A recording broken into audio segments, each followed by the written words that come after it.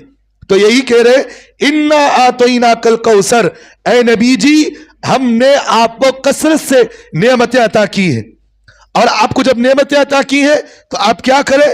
فصلی لربک وانحر، آپ اللہ کے سامنے نماز پڑھے اور قربانی دے۔ ایک یہاں نقطے کی بات میں آپ کے سامنے بتاتا ہوں، ذہن میں رکھنا، نماز بھی صرف اللہ کے لیے پڑھی جاتی ہے، قربانی بھی صرف اللہ کے لیے دی جاتی ہے۔ نقطے کی بات بھئی، اگر کوئی آدمی اللہ سے ہٹ کر کسی اور کے سامنے نماز پڑھتا ہو، کسی اور کے سامنے سجدہ کرتا ہو، میں جو پہلے آپ کے سامنے بتایا نہیں، اگر کوئی آدمی اللہ کے علاوہ کسی اور کے سامنے سر جھکاتا ہو، کسی اور کی نظر مانگتا ہو، وہ آدمی اسلام سے نکل جاتا۔ اگر کوئی آدمی قربانی کرتا ہو وہ اللہ کے لیے کرے، اگر کوئی آدمی کسی اور بزرگ کے نام پر قربانی کرے، یہ کہے کہ میں اس قربانی کو فلاں بزرگ کی طرف منسوب کرتے ہوئے قربانی کرتا ہوں، وہ قربانی بھی کھانا جائز نہیں، وہ کھانا بھی حرام، اور جو اس نے کام کیا ہے یہ بھی گناہ کا کام ہے۔ بات سمجھ میں آ رہی؟ تو بہرحال تو اللہ تعالیٰ فرماتے فصلی لربک وانحر، اے نبی جی آپ نماز پڑھیے اور قربانی صرف اللہ کے لیے دیجیے۔ اور پھر اللہ آگے نے فرمایا ان شانئک ھو الابتر، اللہ فرما رہے تمہارا دشمن ہی جڑ سے کٹنے والا ہے۔ یہاں نقطے کی بات میں آپ کے سامنے بتا رہا ہوں، نقطے کی بات یہ ہے جو دشمن یہ چاہتا ہے ہم اللہ کے رسول کی ذات پر انگلیاں اٹھائیں گے، ہم اللہ کے رسول کی رسالت پر انگلیاں اٹھائیں گے، قرآن مجید پر انگلیاں اٹھائیں گے، تو جس کی وجہ سے اسلام جو ہے مغلوب ہوگا اور ہمارا مذہب غالب ہوگا، تو اللہ کہہ رہے ہیں اے نبی جی ان کا مذہب جو ہے مغلوب ہوگا اور ہمارا اسلام غالب ہوگا۔ اللہ خود یہ بات کہہ رہے ہیں ان شانئک ھو الابتر، اے نبی جی ابتر تو یہ لوگ ہیں جن کے مذہب ختم ہو جائیں گے، جن کی نسلیں ختم ہو جائیں گی، جن کی اولاد ختم، جن کا خاندان ختم، لیکن آپ کا نام، آپ کا خاندان، آپ کا قبیلہ، آپ کی ذات، ساری چیزیں قیامت تک باقی رہیں گی۔ یہ ہے کہ نہیں ہے؟ سید خاندان قیامت تک باقی ہے نہیں ہے؟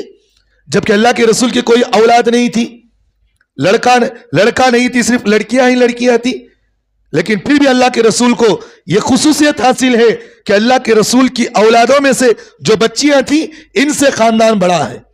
آج سید خاندان ساری دنیا کے اندر مشہور ہے، سارے جو لوگ اللہ کے رسول کو ستانے والے، ابو جہل، ابو لہب، عتبہ، یہ لوگ ختم ہو گئے ہیں، آج ان کا نام باقی ہے نہیں ہے۔